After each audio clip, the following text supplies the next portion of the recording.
जय राधा माधव जय कुंज बिहारी, जय राधा माधव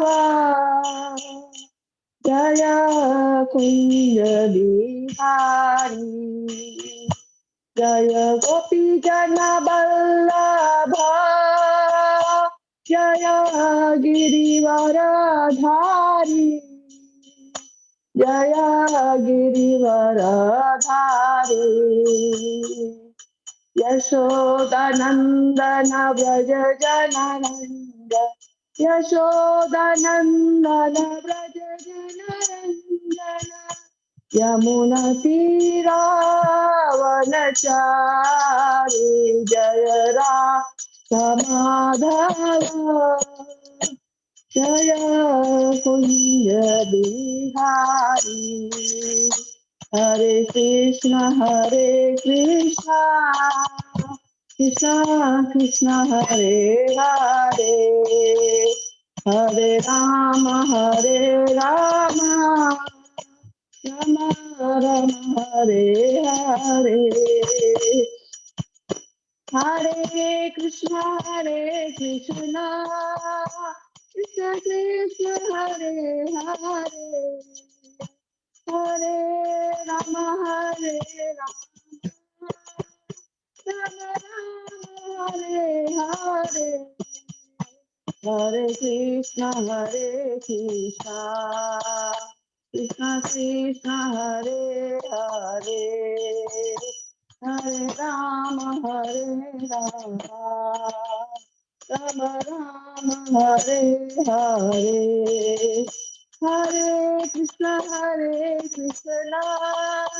कृष्ण कृष्ण हरे हरे, हरे राम राम हरे हरे, हरे कृष्ण कृष्ण कृष्ण हरे हरे, हरे राम राम राम हरे हरे, जय राधा माधव राधे, जय राधा गोविंद राधे, जय राधा गोपीनाथ राधे, जय गौर जय गौर, जय जगन्नाथ जगन्नाथ जय जगन्नाथ, जय जय प्रभुपाद जय जय गुरुदेव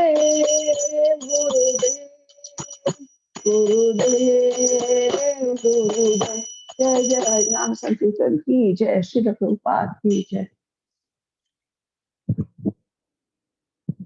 हरि बोल हरि बोल, हरे कृष्णा, हरि बोल।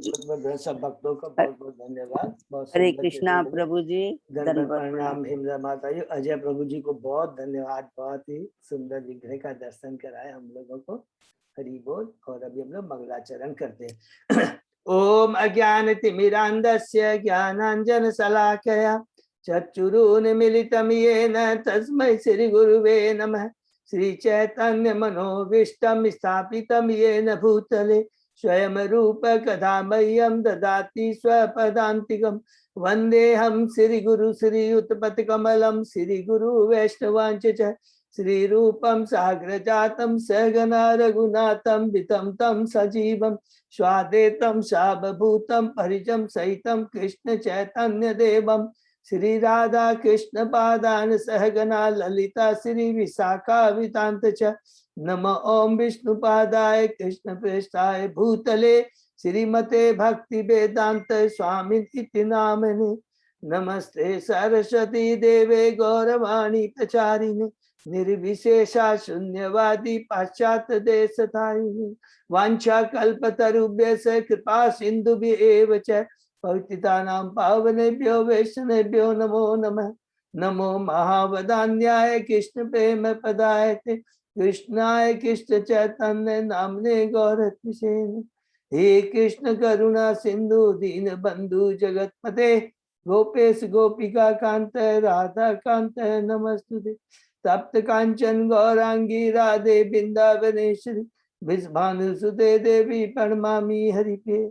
नीलांचल निवासाय नित्याय परमात्मने बलभद्र सुभद्रायां जगन्नाथाय ते नमः। जय श्री कृष्ण चैतन्य प्रभु नित्यानंद श्री अद्वैत गदाधर श्रीवासादि गौर भक्तवृंद। मुखम करोति वाचालम पंगुलंगे गिरिम यत्कृपातमं वंदे श्री गुरुं दीनतारिणं। परमानंद माधवम श्री चैतन्य ईश्वरम। हरे कृष्ण कृष्ण कृष्ण हरे हरे हरे राम राम राम हरे। श्री श्री मंगलाचरण की जय। शिला प्रभुपाद की जय। हरे कृष्णा। आज के श्रीमद् भागवतम चर्चा में, कथा में, अध्ययन में सभी भक्तों का हार्दिक स्वागत है। मैं सभी भक्तों के चरणों में अपना दंडवत प्रणाम करता हूँ। हम भगवान गुरु आचार्य साधुगण सीनियर डिवोटीज के बहुत ही आभारी हैं, जिनकी असीम कृपा से हम लोग श्रीमद् भागवतम के आपस में मिलकर चर्चा कर पा रहे हैं। अभी हम कैंटो 3 के 15वें अध्याय में हैं, जिसका शीर्षक है ईश्वर के साम्राज्य का वर्णन, कि जिसके अंदर में हम पाएंगे कि किस प्रकार ब्रह्मा जी भगवान के साम्राज्य का वर्णन कर रहे हैं। उसके पहले भी हमने देखा था कि जब भगवान ब्रह्मा जी को दर्शन दिए थे, कैंटो 2 के 9वें अध्याय में हमने देखा था कि उसमें भी भगवान के साम्राज्य का बहुत सुंदर वर्णन था। वहाँ के भक्तों का, वहाँ के एक एक चीजों का संक्षेप में था। इसका भी और आगे डिटेल में वर्णन मिलेगा। उसके पहले हम लोगों ने 14 अध्याय जो कंप्लीट किया, उसको हम लोग एक बार दोहरा लेते हैं संक्षिप्त में। प्रथम अध्याय में विदुर जी प्रश्न करते हैं उद्धव जी से, जब वो अपनी यात्रा के हस्तिनापुर को छोड़कर दुर्योधन के कटु शब्दों को सुनकर कर करके हस्तिनापुर छोड़ कर करके वो यात्रा में भ्रमण में निकलते हैं। और जब वो यमुना नदी पर पहुंचते हैं तो उनके उद्धव जी से मुलाकात होती है। उद्धव जी भगवान के बड़े शुद्ध भक्त हैं, बृहस्पति के शिष्य हैं। और दूसरे अध्याय में प्रवेश करते हैं, जिसमें उद्धव जी अब जो विदुर जी ने जो प्रश्न किया था उनका उत्तर देते हैं। दूसरे अध्याय में बहुत ही डिटेल अच्छे से सुंदर ढंग से भगवान की वृंदावन की लीलाओं का वर्णन हुआ। तीसरे अध्याय में हम प्रवेश करते हैं, जिसके अंदर में वृंदावन के बाहर जो भगवान की लीला है, तो उसका वर्णन उद्धव जी विदुर जी को करते हैं। कंस के वध से लेकर करके पूरा भगवान ने किस प्रकार अपनी लीला समेटते हैं इस भौतिक जगत से, जब उनका उद्देश्य पूरा हो जाता है। और उद्देश्य भगवान के कई हैं, हम उसको अलग से बाहरी और आंतरिक दोनों जो उद्देश्य है उसको हम लोग पढ़ेंगे, जिसका चेतन चरितामृत में बहुत ही सुंदर ढंग से वर्णन दिया हुआ, उसको हम लोग पढ़ेंगे। तो भगवान पूरे किस प्रकार अपनी लीला समेटते हैं, यदुवंशियों को इस भौतिक जगत से हटा कर करके उनको पलायन करवा कर करके वो स्वयं सरस्वती नदी के तट पर पहुंचते हैं। हम अध्याय 4 में प्रवेश करते हैं। विदुर जी का मैत्रेय मुनि के पास में जाना, जहां पर भगवान श्री कृष्ण जो सरस्वती नदी पे चले जाते हैं अपनी लीला समाप्त करने के बाद, वो किस प्रकार वहां पर वो कृपा करते हैं मैत्रेय मुनि के ऊपर और उद्धव जी के ऊपर। और लिखा था कि भगवान इसमें इसलिए क्लियर लिखा था कि भगवान उद्धव जी को देखकर बहुत प्रसन्न हुए थे, क्योंकि उस समय मैत्रेय मुनि पूर्ण शुद्ध भक्त नहीं थे। एक बहुत इंपॉर्टेंट चीज हमने जो डिस्कस किया, भगवान भक्तों को देखकर बहुत आनंदित होते हैं और खुशी होती है भगवान को। और उद्धव जी ये बात स्वयं बताते हैं विदुर जी को कि कैसे भगवान आनंदित होते और किस प्रकार मुझसे सलाह लेते थे भगवान, और किस प्रकार भगवान ने कहा था कि ये तेरा अंतिम इस भौतिक धरा पर आना है, अब उसके बाद तेरा इस भौतिक जगत में आना नहीं होगा। और तुमको जो मैं दिव्य ज्ञान दे रहा हूँ वो अर्जुन को भी और ब्रह्मा जी को चतुर्श्लोक के माध्यम से नहीं दिया गया। इस ज्ञान को तुम मेरी आज्ञा के अनुसार बद्रिकाश्रम में जाकर के वहां के ऋषि मुनियों को तुम देना। ये बात कह कर करके विदुर जी उद्धव जी अपनी बात समाप्त करते हैं तब विदुर जी तुरंत कहते हैं, मुझे भी दिव्य ज्ञान प्रदान कीजिए जो आपको कृष्ण से मिला था। उद्धव जी ने मर्यादा को ध्यान में रखते हुए उनको मैत्रेय मुनि के पास भेज दिया, जो हरिद्वार में गंगा नदी के तट पर विराजित थे। हम 5वें अध्याय में प्रवेश करते हैं, जिसमें विदुर जी के मैत्रेय मुनि से वार्ता बहुत सुंदर, जिसमें प्रथम ही विदुर जी का जो प्रश्न है बद्ध जीवों के लिए है कि भौतिक जगत में रहकर बद्ध जीव उसमें आनंद सुख की खोज करता है, जो कि पूर्ण भ्रम है, मूर्खता है। और उसके बाद में विदुर जी और प्रश्न करते हैं मैत्रेय मुनि से कि भगवान की सृष्टि के बारे में हमें बताइए। मैत्रेय मुनि बहुत ही ज्यादा प्रसन्न होते हैं, क्योंकि एक शुद्ध भक्त के द्वारा ये प्रश्न किए गए थे, और दूसरे प्रश्न क्या, सारे प्रश्न भगवान के भक्तों से संबंधित थे। मैत्रेय मुनि भगवान की सृष्टि के बारे में बताते हैं, 23 तत्वों की उत्पत्ति कैसे हुई, और उसके बाद में अंत में उस 5वें अध्याय में किस प्रकार सेंस देवता जो उत्पन्न होते हैं, किस प्रकार वो भगवान की स्तुति करते हैं, कि भगवान की कृपा की याचना करते हैं कि आप मुझे डायरेक्शन दीजिए, ज्ञान दीजिए, बुद्धि दीजिए, जिससे कि आपके आदेश का हम पालन करके इस सृष्टि के पालन में हम आपकी मदद कर सके। 6वें अध्याय में प्रवेश करते हैं, विश्व रूप की सृष्टि, जिसमें भगवान देवताओं की प्रार्थना से किस प्रकार अपनी विवश शक्ति भेजते हैं। 23 एलिमेंट मिल करके विराट रूप की सृष्टि होती है। और याद रखेंगे ऐसे असंख्य ब्रह्मांड है, क्योंकि हमने पढ़ा था कि प्रधान जब भगवान दृष्टि देते हैं तो असंख्य भगवान के रोम से असंख्य ब्रह्मांड निकलते, एक ब्रह्मांड नहीं असंख्य ब्रह्मांड निकलते। तो हमने पढ़ा, और किस प्रकार विश्व रूप की सृष्टि होती है, तीनों लोकों का वर्णन, 14 भुवनों का वर्णन। तीनों लोक माने उच्च मध्य निम्न लोक, 14 भुवन, 7 ऊपर 7 नीचे, सबको हम लोग डिटेल में और आगे इसका वर्णन आएगा। और उसके बाद में यहाँ पर सृष्टि के बारे में सर्ग जिसको कहते हैं, जिसको प्राकृतिक सृष्टि कहते हैं, यहाँ पर समाप्त होती है। 7वें अध्याय में प्रवेश करते हैं। मैत्रेय मुनि विदुर जी मैत्रेय मुनि और अन्य प्रश्न करते हैं ईश्वर तत्व और जीव तत्व के बारे में। हमको बहुत अच्छे से हमने डिटेल में डिस्कशन किया कि ईश्वर परम है, परम सत्य है, और वो ही एकमात्र पुरुष है, और वही एकमात्र शक्तिमान है। बाकी सब कुछ, चाहे भौतिक जगत हो या आध्यात्म, उनकी शक्तियां है। अंतरंगा शक्ति हो, बहिरंगा शक्ति हो, तटस्था शक्ति हो, पराशक्ति हो, अपरा, जो कुछ भी रूप में कह दे, सारी भगवान की शक्तियां ये है ईश्वर तत्व। और जीव तत्व क्या है कि जीव भगवान का शाश्वत अंश है, वो भी सच्चिदानंद है, वो भी भौतिक जगत में केवल अपने को भोक्ता, अपने को कंट्रोलर, एंजॉय बनने के लिए जब आता है तो माया के द्वारा भ्रमित होता है, और उन भ्रम से उसको लगता है कि वो एक तरह का सपना है, और वास्तव वो बंधता नहीं है, क्योंकि आत्मा सच्चिदानंद है, भगवान सच्चिदानंद है, वो एक दूसरे से शाश्वत संबंध। वो ये हमने पढ़ा। उसके बाद में भी मैत्रेय मुनि और विदुर जी और अच्छे प्रश्न करते हैं, बहुत सारे प्रश्न करते हैं। और इसके बाद में 7-8वें अध्याय में प्रवेश करते हैं। किस प्रकार ब्रह्मा जी का प्राकट्य होता है गर्भोत्कच विष्णु के द्वारा, और किस प्रकार ब्रह्मा जी भगवान की स्तुति करते हैं, और भगवान के वहां पर रूप का वर्णन, पीताम्बर का वर्णन, उनके मुकुट का वर्णन हुआ है, उनके हाथ पांव का बहुत डिटेल में सुंदर वर्णन हुआ है।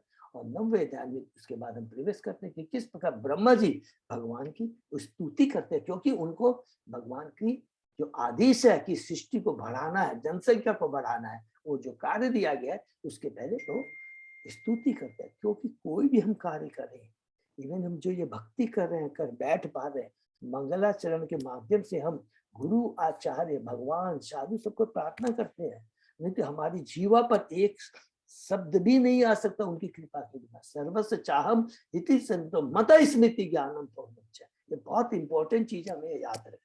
तो ब्रह्मा जी स्तुति करते हैं, आप ही जानने की वस्तु है, आप साकार का साकार रूप है, सारे जितने भी अवतार हैं, पुरुष अवतार, बूढ़ा अवतार, शक्ति अवतार, युगा अवतार, सब आपसे ही आते हैं। और किससे आते हमने पढ़ा था कि वो कर्णोदक्षाय विष्णु और गर्भोत्कच विष्णु से सारे अवतार। 10वें अध्याय में हम लोग प्रवेश कर, और उसमें प्रार्थना में बहुत इंपॉर्टेंट चीज कहते हैं कि मैं सृष्टि करते समय कहीं भ्रमित नहीं हो जाऊं, अपने को सृष्टि करता नहीं बैठ पाऊं। भगवान उनको कहते नहीं, तुमने चूंकि मेरी तपस्या की है, अब तुम मेरे संरक्षण में हो। तुमको को रजोगुण तुम्हारे फटक तक नहीं पड़ पाएगा और तुम अपने सारे कार्य को करने में सफल हो। एक बार भगवान का गारंटी मिल जाता है, उसके बाद में क्या चिंता। सोचिए, स्वयं भगवान उनको गारंटी देते। 10वें अध्याय में प्रवेश करते हैं, सृष्टि के विभाग, जिसके अंदर में हमने पढ़ा कि जब किस प्रकार ब्रह्मा जी ने, भगवान ने ऑलरेडी सर्ग के माध्यम से कर्णाध्यक्ष विष्णु ने सारी चीज अरेंजमेंट कर दिया, सारा इंफ्रास्ट्रक्चर रेडी कर दिया। अब केवल ब्रह्मा जी को, जो जीव को भगवान ने स्थापित किया था, उनको उनके कर्म स्वभाव से अलग अलग लोकों में और भुवनों में उन्होंने स्थापित किया। उनकी प्रकृति को बार फिर कहते हैं, विसर्ग कहते हैं, और इसको वैकल्पिक कहा गया है। और जो सर्ग है, जो कर्णाध्यक्ष है, उसको प्राकृतिक सृष्टि कहा गया। 11वें अध्याय में प्रवेश करते हैं, परमाणु से काल की गणना, जिसके अंदर में हमने बहुत अच्छे से डिटेल में समझा कि डिवीजन ऑफ समय का किस प्रकार अलग अलग डिवीजन हुआ है। हम लोगों ने युगों के बारे में पढ़ा, मनुओं के बारे में पढ़ा, कल्प के बारे में पढ़ा। ब्रह्मा जी का एक दिन को एक कल्प बोलते, अलग अलग कल्पों के अलग अलग दिन के अलग नाम है। और ब्रह्मा जी की कितनी बड़ी आयु होती है, और भगवान की तुलना में ब्रह्मा जी की आयु केवल एक निमेष के बराबर होती है। ये हम लोगों ने डिटेल में पढ़ा। उसके बाद में हम 12 अध्याय में प्रवेश करते हैं। यहाँ से ब्रह्मा जी की सृष्टि चालू होती है। सर्वप्रथम उन्होंने अविद्या को उत्पन्न किया, फिर विद्या को। अविद्या में हमने पढ़ा तम, मोह, महामोह, तमिश्रम और अंधतमिश्रम को पढ़ा। किस प्रकार उन्होंने फिर चतुष्कुमार, सो प्रथम जो है भगवान के जो पुत्र हैं, ब्रह्मा जी के जो है, वो चतुष्कुमार है। उसके बाद रुद्र को उत्पन्न किया।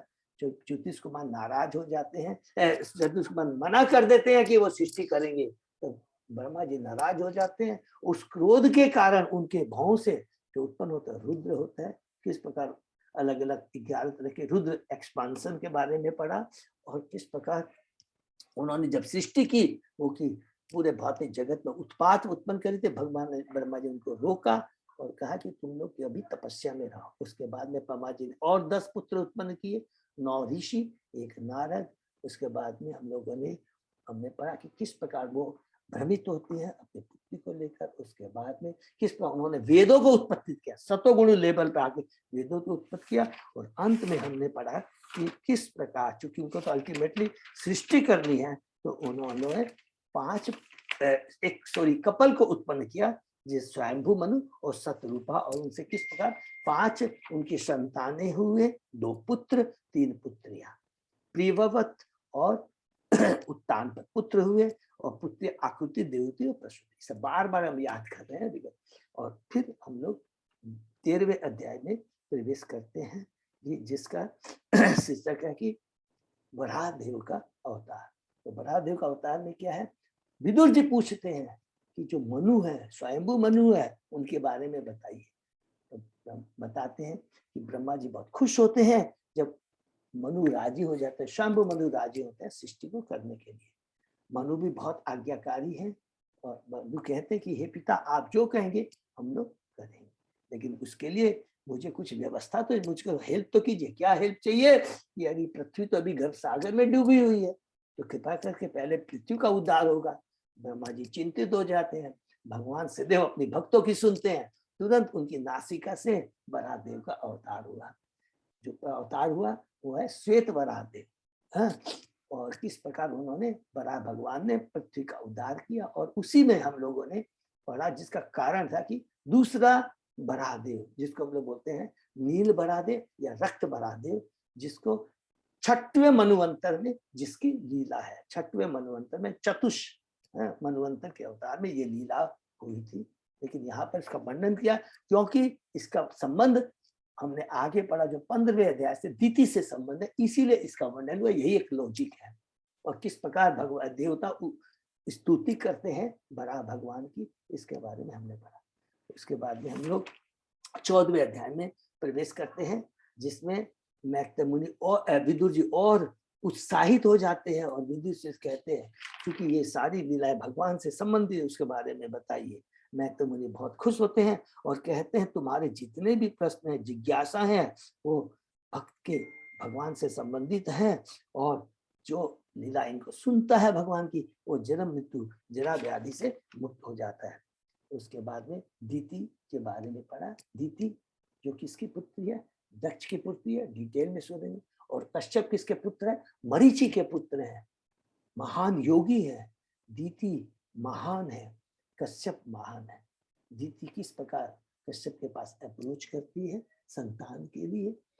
समय खराब रहता है, कश्यप मुनि उनसे आगाह करते हैं समय उचित नहीं है। जो हमारी बहुत बड़ी शिक्षा हमने पढ़ा है कि संध्या समय वो कौन सा वातावरण होता है? तमोगुणी वातावरण होता है, जिसमें भगवान शिव उन दुष्टों को, उन जो कि गलत कार्य करते हैं, उन लोगों के को अपराध, उन लोगों को दंड देते हैं, ऐसे बोलेंगे दंड देते हैं।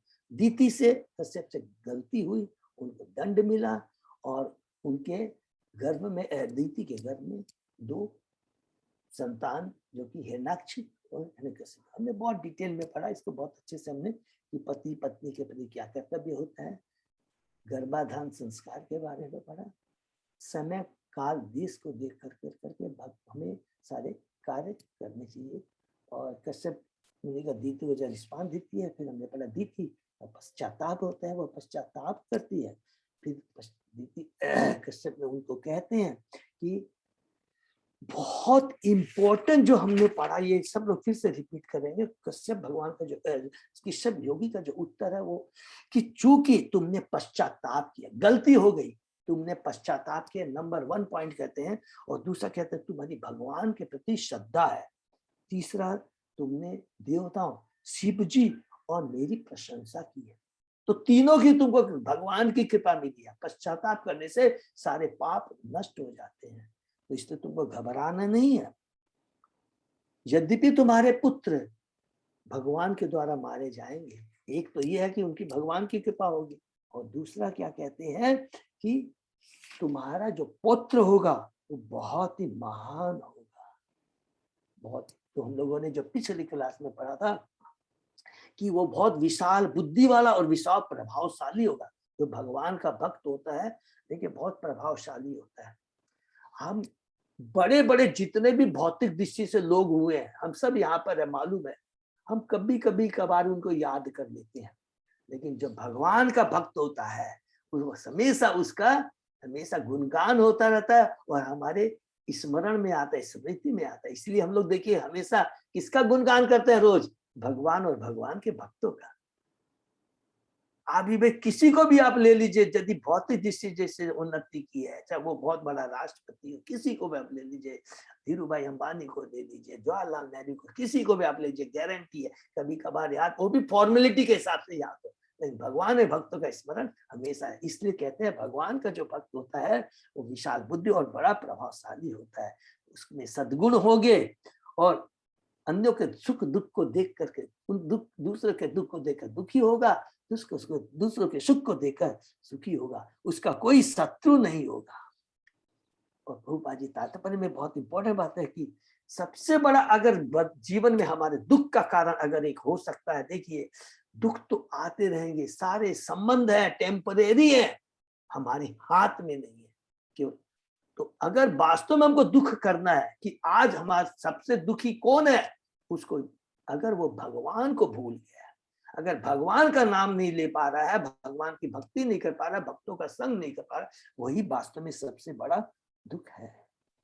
ये कह करके समाप्त करते हैं कि तुम्हारा जो पोता होगा महान भक्त होगा, और भगवान के द्वारा तुम्हारे पुत्र मारे जाएंगे। और पुत्र, ये सुनकर के लास्ट श्लोक में देखिए, दीति चूंकि सतबुद्धि वाली है, भगवान की भक्त, तुरंत प्रसन्न हो जाती है और सब चिंताओं को भूल जाती है। अरे क्या, मेरा पुत्र भगवान के द्वारा मारा जाएगा, ब्राह्मणों के साथ के द्वारा नहीं माना, क्यों? ब्राह्मणों का साथ बहुत खतरनाक होता है।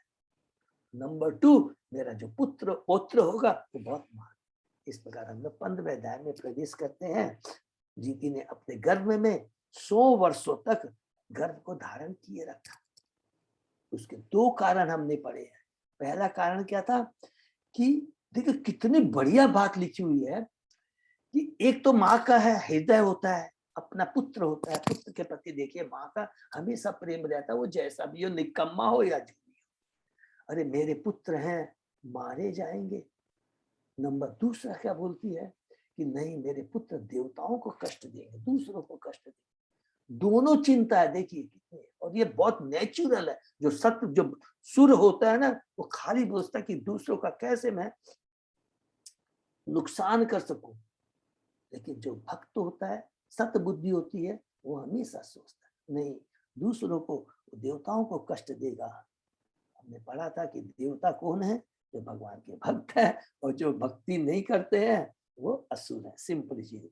तो दीदी के गर्भाधान से सारे लोगों ने सूर्य चंद्रमा, अब फिर हमने पढ़ा कि अब क्या हो गया कि दीदी के गर्भ में 2 पुत्र हैं, लेकिन असुर और सुर के आने से क्या, जब असुर गर्भ में आते हैं नंबर 1, और किसके गर्भ में आ रहे हैं? दीति और कश्यप के पुत्र हुए हैं। याद रखिए साधारण नहीं है, महान दोनों है। तो उन से जो संतान उत्पन्न हो रही है, इसका कितना फल है? असुर होंगे, और असुर का जब आने का समय हो जाता है, उस समय वातावरण कैसा हो जाता है? 4 लोकों में सूर्य चंद्रमा की जो रोशनी है वो मंद हो जाती है, और सब देवताएं घबरा करके अंधकार के बारे में वो पूछते हैं, देवताओं से पूछते, देवता ब्रह्मा जी से पूछते हैं कि किस प्रकार ये हो रहा है। यहाँ तक हम लोगों ने 7 अध्याय में पढ़ा, बहुत सुंदर डिटेल में पढ़ा कि किस तरह का वातावरण हो जाता है। सब लोग देवता घबरा जाते हैं, और बार बार वो कहते हैं कि बल तद्विज्ञान ज्ञान के आदि हो, आपको आपके भगवान के प्रति रजू स्वीकार किया है, आप भयंकर शक्ति से। पहले ब्रह्मा जी को वो स्तुति करते हैं देवता लोग, और फिर पूछते हैं सारे लोग आपके भीतर करते हैं, जो लोग माने बहुत सुंदर भगवान इन्होंने वर्णन किया है, किसका? देवताओं की स्तुति किया, और उसके बाद में वो सारे प्रश्न पूछते हैं कि ये जो वातावरण के अंदर में अंधकार छाया हुआ है, अब सगुण नजर आ रहे, इसका कारण क्या है? और इसके आगे हम लोग पढ़ेंगे किस प्रकार ब्रह्मा जी उसका जवाब देते हैं। तो यहाँ से हम लोग शुरू करें। ओम नमो भगवते वासुदेवाय, ओम नमो भगवते वासुदेवाय, ओम नमो भगवते वासुदेवाय। नारायण नमस्कृत्य नरं चैव नरोत्तमं, देवी सरस्वती व्यासं ततो जयम् उदीरे। नष्ट प्रायेषु अभद्रेषु नित्यं भागवत सेवया, भगवती उत्तम श्लोके भक्ति भवति नैष्ठिकी। आराधयो भगवान केशतन ततधाम वृंदावन, रमया काचित् उपासना व्रजबधु अर्गेर्या कल्पिता। श्रीमद्भागवतम प्रमाणम प्रेम पुमर्थो महा, श्री चैतन्य महाप्रभो मतम इदम तत् आदरो न पर। हरे कृष्णा कृष्ण कृष्ण हरे हरे, हरे राम राम राम हरे। कैंटो 3 अध्याय 15 ईश्वर के साम्राज्य का वर्णन, श्लोक नंबर 8 से थैंक यू 7 तक हम लोगों ने किया था, ठीक है ना।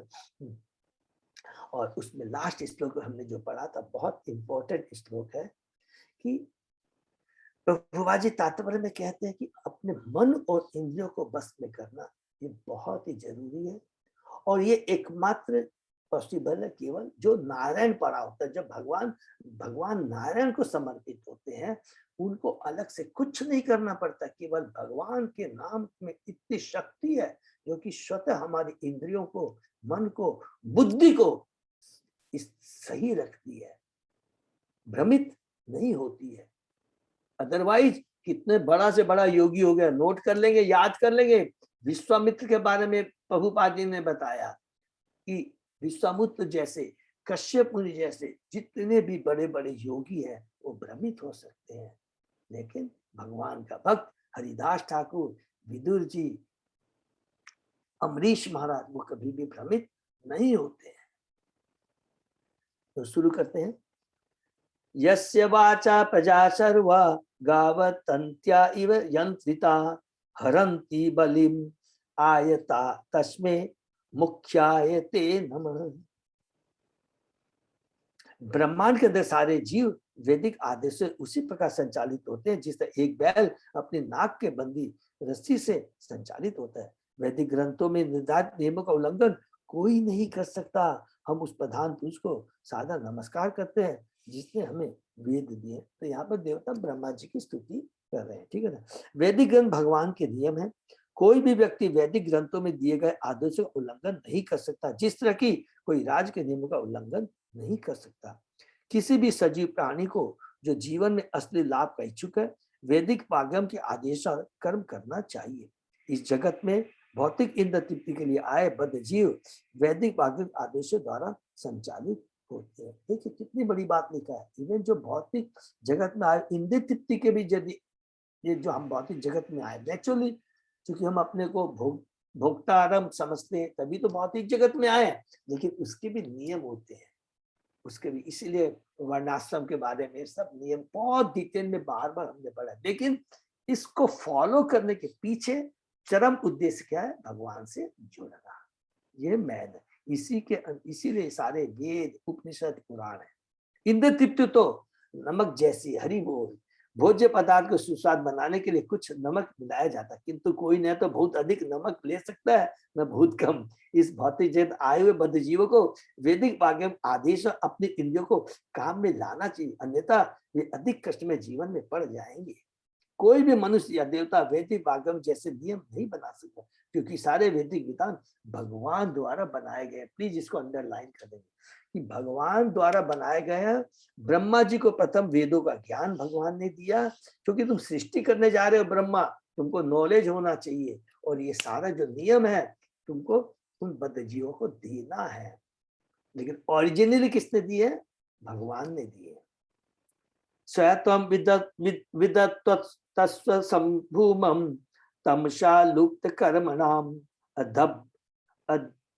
अदब्रदया दृष्टिया आपनान हर्षि इच्छितुम। देवताओं ने ब्रह्मा की स्तुति की, कृपया हम पर कृपा दृष्टि करें, क्योंकि हम कष्टपति स्थिति को प्राप्त हो चुके हैं। अंधकार के कारण हमारा सारा काम रुक गया है। सारे देवता भ्रमित हो जाते हैं। और देखिए जो भगवान का जो शुद्ध भक्त होता है, हमेशा एक बहुत इंपॉर्टेंट चीज हमने पूरे भागवत शास्त्रों से हम लोग को एक शिक्षा मिली है, जब भी कोई जीवन में कष्ट आता है, कुछ भी होता है, सबसे बुद्धिमानी चीज क्या है कि अपने गुरु, अपने सीधे डिपोटीज के पास तुरंत अप्रोच करें। कोई भी तरह की प्रॉब्लम आती, कोई ऐसा नहीं कि भक्ति सब, क्योंकि सारे हमारे जो कार्य हैं भक्ति से रिलेटेड ही होने चाहिए, एकदम क्लियर है। तो भौतिक जगत में अगर कोई भौतिक प्रॉब्लम्स भी आती है जो हमारी भक्ति को डिस्टर्ब कर रही है, इसलिए वो तुरंत अपने सीनियर गुरु आचार्य के पास अप्रोच करना चाहिए, और ये देवता करते हैं। लेकिन जो असुर प्रवृत्ति का है, वो अपने प्रयास से अपनी योजना बनाने का प्रयत्न करता है, सफल नहीं होता, और जाता से जाता कचड़े में, कष्ट में फंसता चला जाता है, कचड़े में फंसता चला जाता है। ब्रह्मांड भर में पूर्ण अंधकार के कारण विभिन्न लोगों के नियमित कार्य तथा धंधे रुक गए थे। कभी कभी इस लोक के उत्तरी तथा दक्षिणी ध्रुवों में दिन रात का विभाजन नहीं होता, इसलिए जब सूर्य प्रकाश इस ब्रह्मांड के विभिन्न लोकों तक नहीं पहुंचता तो दिन तथा रात में कोई अंतर नहीं रहता है। एष देवदिते गर्भ ओज काश्यपन अर्पितम दिशा तिमिरियं सर्वा वर्धते अग्नि हे धसी। जिस तरह ईंधन अग्नि को वर्धित करता है, उसी तरह दीति के गर्भ में कश्यप के विष उत्पन्न भ्रूण के सारे ब्रह्मांड में पूर्ण अंधकार उत्पन्न कर दिया। इतना देखिए, वो जो दोनों है हिरण्यकशिपु और हिरण्याक्ष के बारे में बताया गया। ब्रह्मांड भर में फैले अंधकार को यहाँ पर उस भ्रूण द्वारा उत्पन्न बताया गया है, जो कश्यप के वीर से दीति के घर में स्थापित किया गया था। तो यहाँ देवता ब्रह्मा जी को ग्लोरीफाई करते हैं और उनसे पूछते हैं कि ये जो अंधकार का कारण है, क्या कारण है? तो ब्रह्मा जी बताएंगे। तो उसके पहले मैत्रेय मुनि कहते हैं, मैत्रेय वाचा सह प्रहस्य महाभाव भगवान शब्द गोचर प्रत्याचष्ट आत्मभूदेवान प्रीणम रुचिरया गिरा। मैत्रेय ने कहा, इस तरह दिव्य ध्वनि से समझे जाने वाले ब्रह्मा ने देवताओं की स्तुति से प्रसन्न होकर उन्हें तुष्ट करने का प्रयास किया। ब्रह्मादित्य के दुष्कर्मों को समझ गए, अतः वे सारी स्थिति पर हंसे। उन्होंने वहां पर उपस्थित देवताओं को ऐसे शब्दों में उत्तर दिया जिन्हें वे समझ सके। हरि बोल। तो अब यहाँ ब्रह्मा जी उत्तर देने जाए। ब्रह्मवाच मानसा में सुतायुष्मत् पूर्वजा सनक आदय चेरु विहाय शालोकान लोकेषु विगत स्पृहा। ब्रह्मा जी ने कहा, मेरे मन से उत्पन्न 4 पुत्र सनक, सनातन, सनंदन तथा सनत कुमार तुम्हारे पूर्वज हैं। कभी कभी वे बिना किसी विशेष इच्छा के भौतिक आध्यात्मिक आकाशों में होकर यात्रा करते हैं। हरि को यहाँ पर हम लोग जस्ट रिकलेक्ट करेंगे कि ब्रह्मा जी ने जो 12वें अध्याय में हमने पढ़ा था कि ब्रह्मा जी ने सर्वप्रथम 5 अविद्या को उत्पन्न किया, और उसके बाद विद्या के बाद सर्वप्रथम उन्होंने किनको उत्पन्न किया था? चतुष्कुमारों को। उन्हीं चतुष्कुमारों के बारे में ब्रह्मा जी यहाँ बोलने जा रहे हैं, जो कि उन्होंने निश्चय किया था कि वे ब्रह्मचारी, जीवन परायण ब्रह्मचारी रहेंगे। तो उन्हीं के बारे में बता रहे हैं। जब हम इच्छा की बात करते हैं तो हमारा विवाह भौतिक इंद्रिय तृप्ति से होता है। सनक, सनातन, सनंदन तथा सनत जैसे संत पुरुषों में कोई भौतिक इच्छा नहीं है। अपितु कभी कभी सारे ब्रह्मांड में स्वेच्छा से भक्ति का प्रचार करने के लिए यात्रा करते हैं। हरि बोल। ते एकदा भगवतो वैकुंठस्य अमल आत्मनः ययु वैकुंठ निलयम सर्वलोक नमस्कृतम। इस सारे ब्रह्मांडों का भ्रमण करने के बाद वे आध्यात्मिक आकाश में भी प्रविष्ट, क्योंकि वे समस्त भौतिक कलमश से मुक्त थे। आध्यात्मिक आकाश में अनेक आध्यात्मिक लोक हैं जो वैकुंठ लोक कहलाते हैं, और भगवान तथा उनके शुद्ध भक्तों के निवास स्थान है, और समस्त भौतिक लोकों के निवासियों द्वारा पूजे जाते हैं। तो यहाँ पर वैकुंठ लोक के बारे में बता रहे हैं। आध्यात्मिक जगत में वैकुंठ लोक गोलोक धाम है, और जहाँ ब्रह्म ज्योति में जो प्रवेश करते हैं ज्ञानी निर्विशेषवादी, वो भगवान के शरीर से निकली ब्रह्म ज्योति है। भौतिक जगत चिंताओं से पूर्ण है। सर्वोच्च लोक से लेकर निम्न तक लोक, पाताल लोक के सारे लोगों में सारे सजीव प्राणी चिंताओं से पूर्ण रहते हैं, क्योंकि भौतिक जगत में कोई भी प्राणी शाश्वत निवास नहीं कर सकता, किंतु जीव वास्तव में शाश्वत है। उन्हें शाश्वत घर, शाश्वत धाम चाहिए, किंतु भौतिक जगत में अस्थायी धाम स्वीकार करने के कारण वे स्वभावतः चिंता से मोहप्रोत रहते। हरि बोल। इसको पूरा अंडरलाइन कर लेंगे। देखिए प्रभुपाद जी ने कितना सुंदर एकदम साइंटिफिक मन एकदम तत्व को यहाँ पर उजागर किया है। जीव शाश्वत है, सच्चिदानंद है। तो जीव जो शाश्वत अशाश्वत जगत में आकर करके वो सुख पाने की चेष्टा करता, तो वो मिलने वाला है ही नहीं, क्योंकि हम लोग ने बार बार डिस्कस किया है कि चींटी से लेकर हाथी तक, चींटी से लेकर हाथी तक बोलिए ब्रह्मा जी तक चिंतित रहते हैं। चिंता लिखा है, क्योंकि उनकी भ्रमित रहती है। तीनों गुणों का प्रभाव रहता है, किसी में कम किसी में बेसी, लेकिन प्रभाव रहता है। इवन सतोगुणी लेवल में जो रहते हैं, कोई कहेगा कि नहीं वो एकदम उसमें कोई भी तरह की इच्छा नहीं होती है, गलत बात है। देवता है सतोगुणी होते हैं। इंद्र है, जब भी देखता है कि उसका गद्दी को कोई छीनने के लिए आता है, वो तुरंत विचलित हो जाता है और वो अपने को अपनी गद्दी को बताने की चेष्टा करता है। जबकि 100 अश्वमेघ यज्ञ करने के बाद में इंद्र का पोस्ट प्राप्त होता है। तो सभी लोग चिंतित रहते हैं। क्यों रहते हैं? कि उनकी भौतिक इच्छा है। भौतिक इच्छा ही हमारे दुख का वास्तविक कारण है।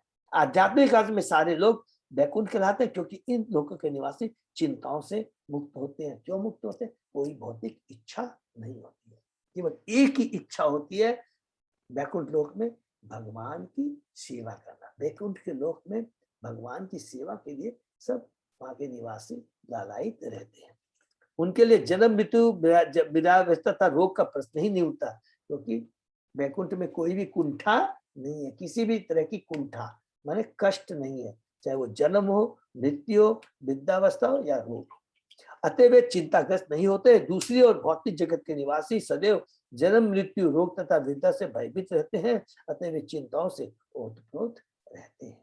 तो बहुत सुंदर यहाँ पर भौतिक जगत और आध्यात्मिक जगत के बारे में सत्य, कटु सत्य को दर्शाया है।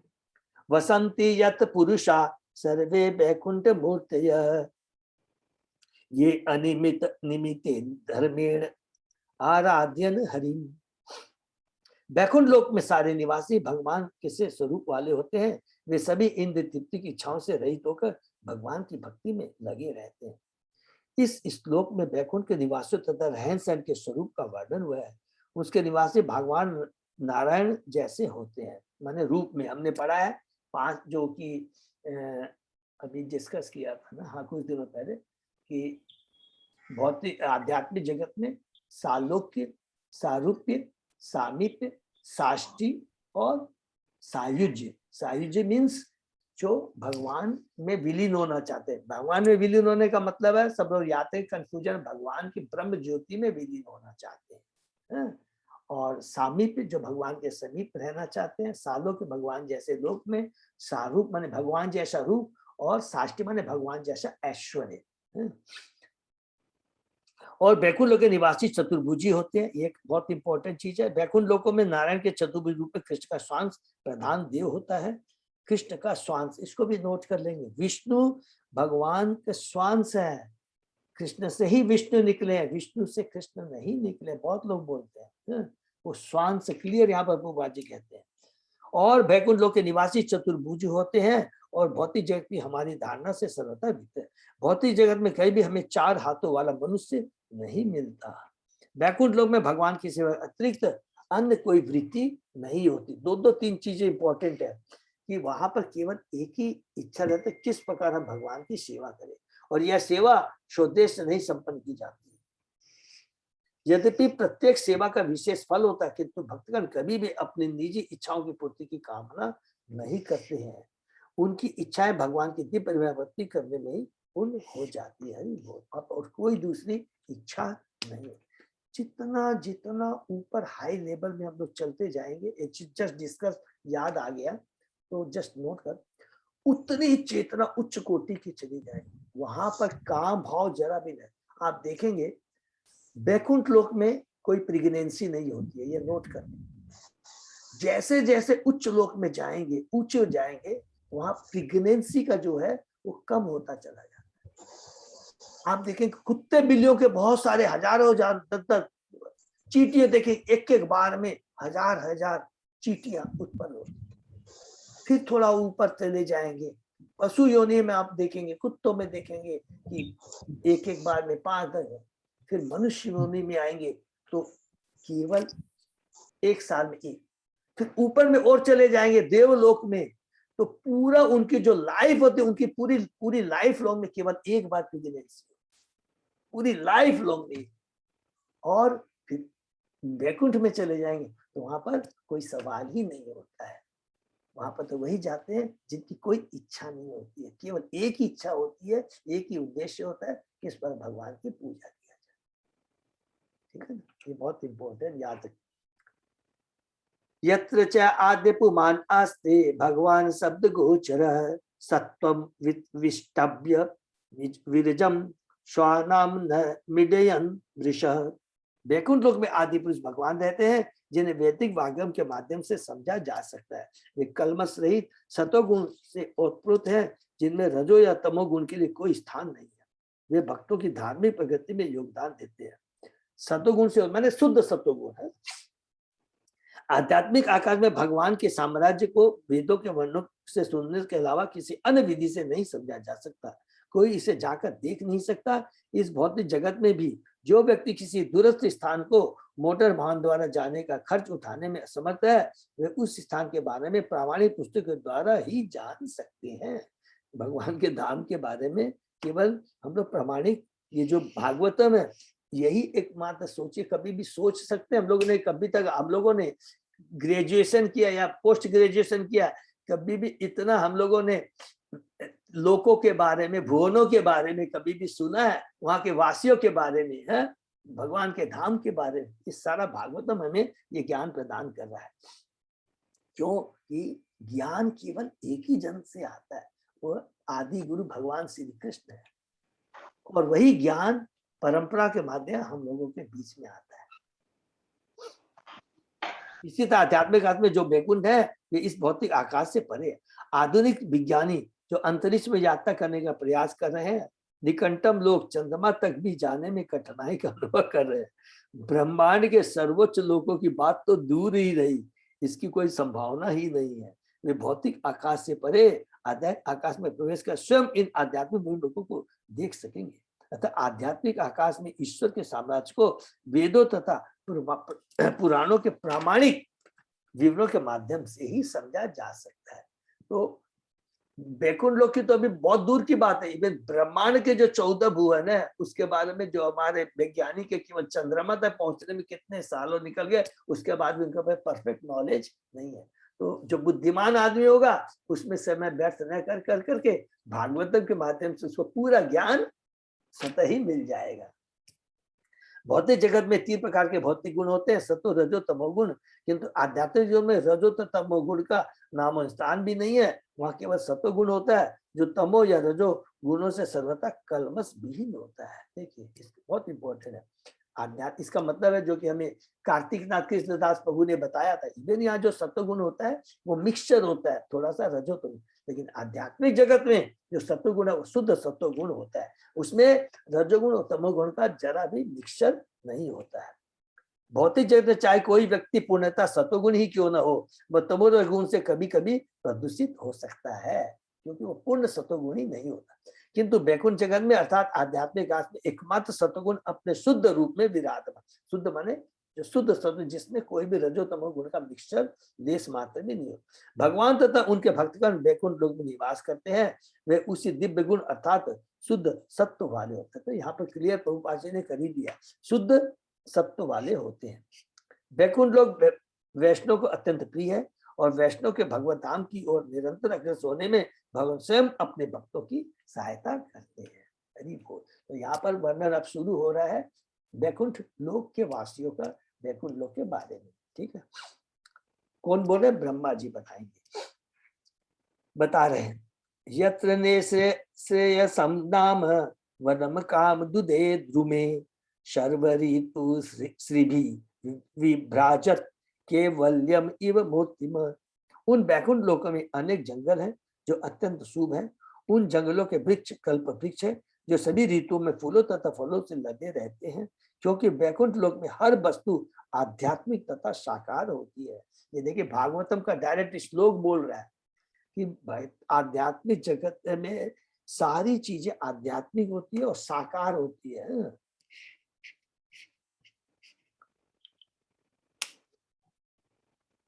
माने सब में चेतना रहती पूरी। बैकुंठ लोक में भूमि, वृक्ष, फल फूल तथा गौएं हर वस्तु पूर्णतः आध्यात्मिक तथा साकार होती है। वहां के वृक्ष कल्प वृक्ष है। इस भौतिक लोक में वृक्ष भौतिक शक्ति के आदेशानुरूप फूल फल उत्पन्न कर सकते हैं, कि बैकुंठ लोक में वृक्ष, भूमि, निवासी तथा सभी आध्यात्मिक होते हैं। वहां वृक्ष तथा पशु या पशु तथा मनुष्य में कोई अंतर नहीं होता। यहाँ पर मूर्ति में सब सूचित करता है कि हर वस्तु का आध्यात्मिक स्वरूप होता है। इसको अंडरलाइन कर लेंगे, सबका आध्यात्मिक स्वरूप होता है, साकार रूप होता है और कोई भी अंतर नहीं होता है। तो ये चीज सबको मालूम होगा ना सबकी। वहां पर इस तरह की चीजें क्यों है? क्योंकि हमने पढ़ा है, कई जगह पढ़ा है, बार बार पढ़, लेकिन याद नहीं आता। जो भगवान का भक्त कहता है मुझे तो बैकुंठ लोक में चाहिए, गोलोक धाम में चाहिए, भले ही हे कृष्ण हे नारायण तू मुझे तिनका बना दो, भले ही पशु बना दो, तो वो अपनी इच्छा से वो रूप धारण करते हैं, लेकिन चेतना सबकी एक ही रहती है। That is very very important. भौतिक जगत में जो चेतना होती है, पशु ये सबकी चेतना अलग अलग होती है, लेकिन आध्यात्मिक जगत में वो तो अपनी इच्छा से वो रूप धारण करते हैं। मुझे भगवान कुछ भी बना दो, सबको क्लियर होना चाहिए, एक एक चीज कंसेप्ट क्लियर होनी चाहिए, कहीं भी कंफ्यूजन नहीं होना चाहिए। वो अपनी इच्छा से वो रूप धारण करते हैं। मुझे भालू बना दो, मुझे शेर बना दो, चीता बना, लेकिन बैकुंठ लोक में रख, ठीक है ना, इसलिए कोई भी कंफ्यूजन नहीं होना चाहिए। बैकुंठ लोक में यद्यपि हर वस्तु आध्यात्मिक, किंतु उनका एक विशेष रूप रहता है, बिच्छू तथा मनुष्य का रूप होता है। चूंकि वे भिन्न भिन्न रूप से निर्मित हुए भी सभी आध्यात्मिक, उनमें कोई अंतर नहीं होता है। प्रेमानिका से ललना चरितानि शाश्वत गायन्ति यत समल छपनानि भर्तु अंत अनुवीक्षण मधु माधवी नाम गंधेन खंडित धियो अपि अनिलम क्षिपंत।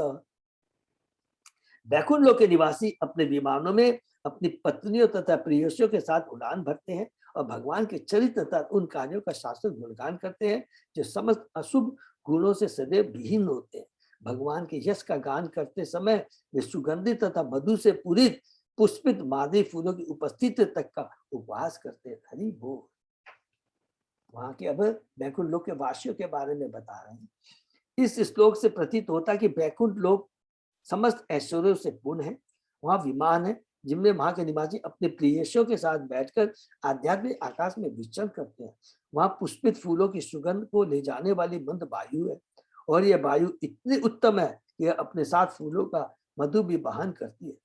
किंतु बैकुंठ लोक के वासी भगवान का गुणगान करने में इतनी रुचि रखते हैं कि भगवान के यश का उच्चारण करते समय वे ऐसी उत्तम वायु द्वारा उत्पन्न व्यवधान को पसंद नहीं करते। हरि बोल।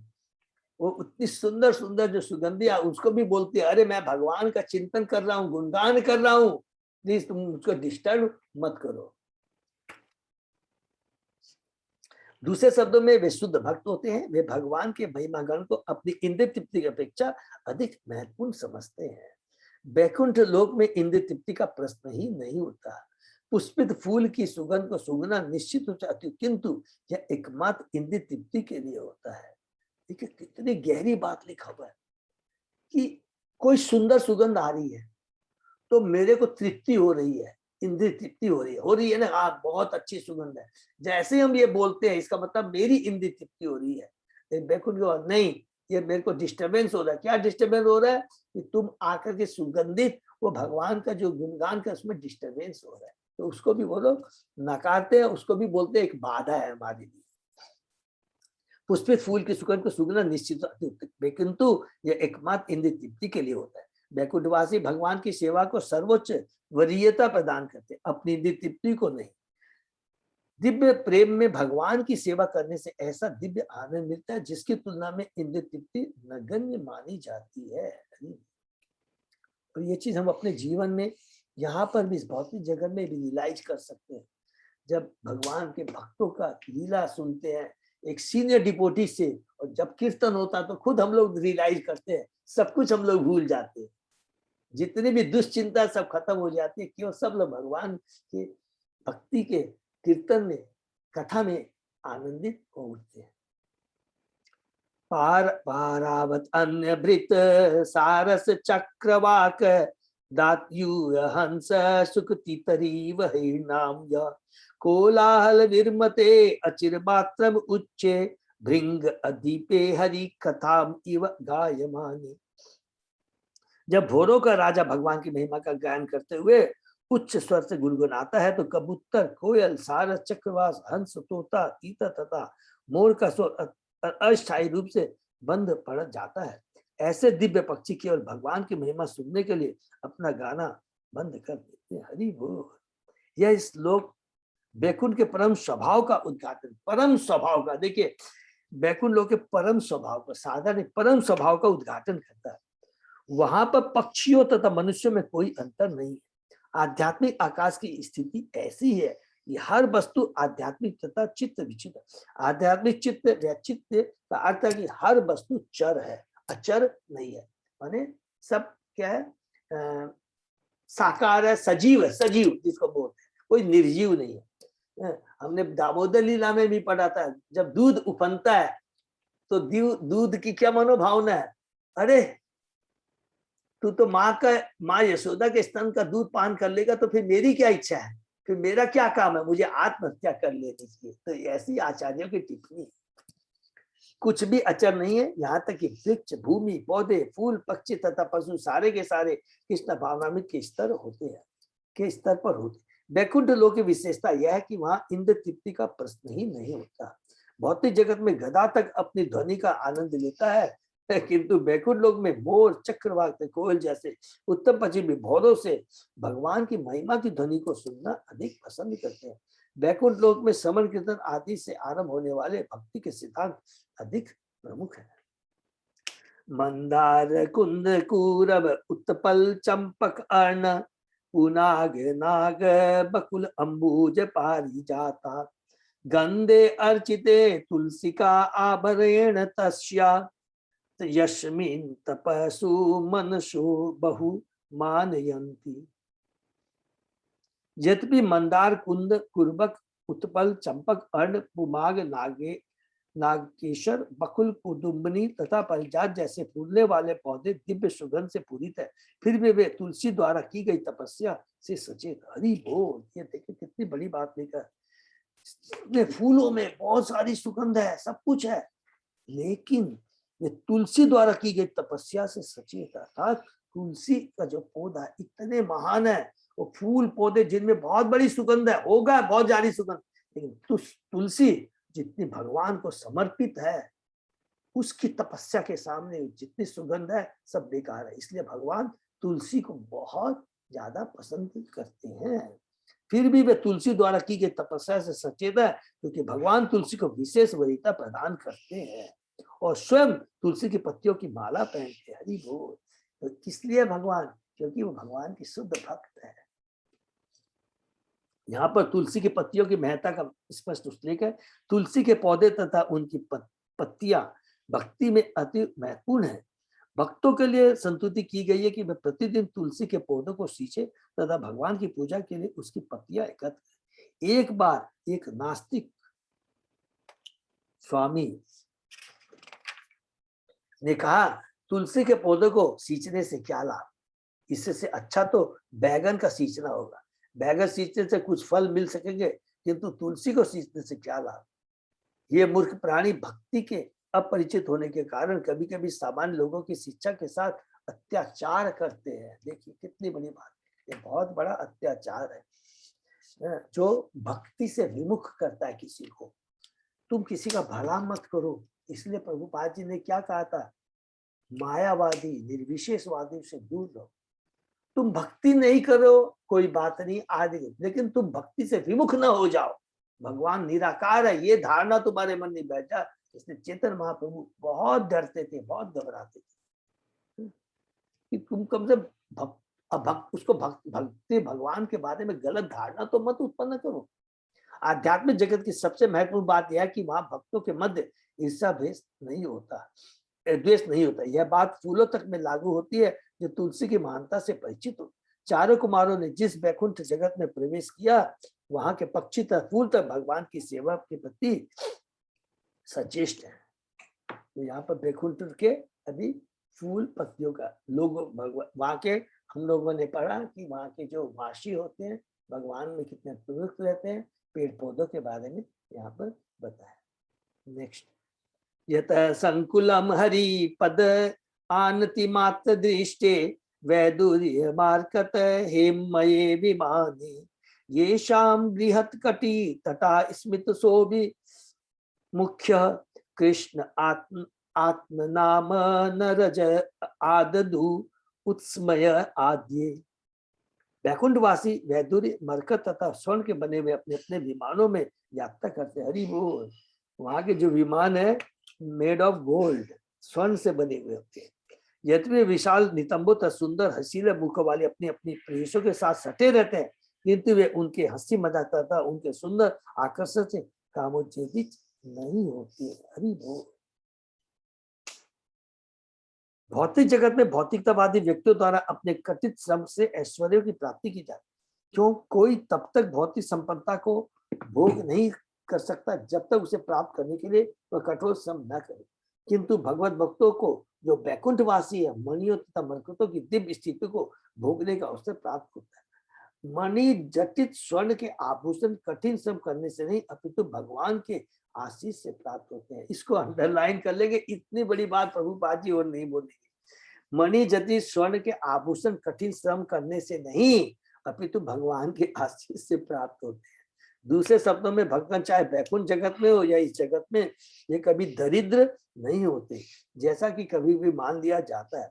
उनके पास भोग के लिए पर्याप्त ऐश्वर्य होते हैं, किंतु उन्हें पाने के लिए उन्हें श्रम नहीं करना पड़ता। स्वतः ही सारी चीजें भगवान अपने आप देते हैं। हमको खाली करना क्या है? भगवान की भक्ति करना है।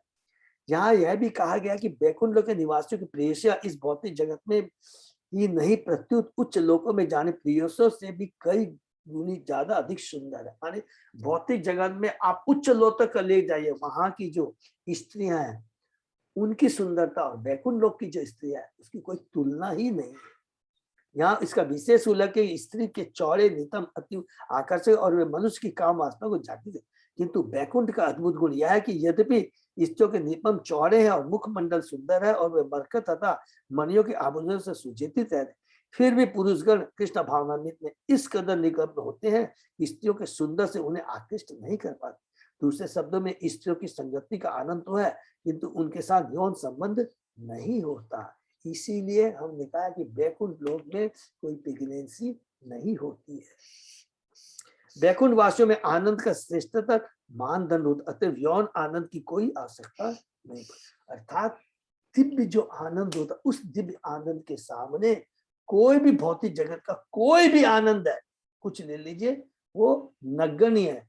आध्यात्मिक जगत में ये माथे तक, सोच तक, चिंतन में भी नहीं आता है। हरे कृष्णा। तो हम लोग यही समाप्त देते हैं कि अभी ब्रह्मा जी जो वैकुंठ का जो वर्णन हो रहा है इसको लोग पढ़ रहे हैं, और जितनी हम लोग भक्ति करते जाएंगे, देखिए ये तो हमने पढ़ा कि वैकुंठ के लोग कैसे हैं, वहां के निवासी कैसे हैं, पेड़ पौधे कैसे हैं, जानवर कैसे हैं, ठीक। लेकिन भौतिक जगत में भी जो कि 3 गुणों से प्रभावित है, माया द्वारा, अगर हम भगवान की भक्ति करते हैं तो याद रखेंगे हम लोग को पूरा हिम्मत उत्साह के साथ कि यहाँ पर भी हम इन 3 गुणों से अप्रभावित रह सकते। क्यों रह सकते? क्योंकि भगवान ने कहा है कि जो मेरी भक्ति करता है वो मेरे संरक्षण में रहता है और मैं उसे सारी सुरक्षा प्रदान करता हूँ। इसको नोट में भगवान कहते हैं सारी सुरक्षा मैं प्रदान करता हूँ। इसका मतलब क्या हुआ? बहुत बड़ी बात है कि भौतिक जगत है, दुखालय है, 3 गुणों का प्रभाव तो रहेगा।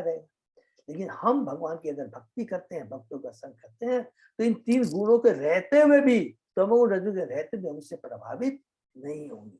ठीक है, होना है होगा, लेकिन भगवान की सुरक्षा में रहेंगे तो क्या होगा? हमारी भक्ति डिस्टर्ब नहीं होगी, वो बरसात होती रहेगी, कोई प्रॉब्लम नहीं है। भगवान के नाम रूपी छाता हमारे ऊपर जब रहेगा तो वो बरसात हमें भिजा नहीं पाएगी। यही बोलने का मतलब। हरे कृष्ण। तो यही को विराम दे। किसी का दंडवत प्रणाम प्रभु जी। दंडवत हरे कृष्ण प्रभु जी, दंडवत प्रणाम। तो अजय प्रभु हम लोग यही विराम देते हैं। और कोई भी अजय प्रभु कोई भी अनाउंसमेंट कुछ है? बस तो गौर पूर्णिमा का ही है। बस गौर पूर्णिमा ही बोल। ठीक ही बोल रहे हैं अजय प्रभु, बहुत इम्पोर्टेंट है। और देखिए समय मिलेगा तो हम लोग जरूर इसके ऊपर भी उस दिन जरूर चर्चा करने का प्रयत्न करेंगे। ठीक है, तो गौर पूर्णिमा फेस्टिवल चैतन्य महाप्रभु का अपीयरेंस डे, स्वयं कृष्ण है, वो अवतार नहीं है, वो अवतारी है। तो बहुत बहुत धन्यवाद अजय प्रभु। तो सब भक्तों को अपने को तैयार रखना है सेवा के लिए और भगवान के उस उत्सव को पूर्ण रूप से अच्छे से सक्सेसफुल बनाने के। ठीक है, हरे कृष्ण। हरे कृष्ण। हरे कृष्ण। सभी भक्तों का बहुत बहुत धन्यवाद। तो आज का सत्संग यहीं विराम करते हैं। Thank you so much. यही विराम। करते हैं।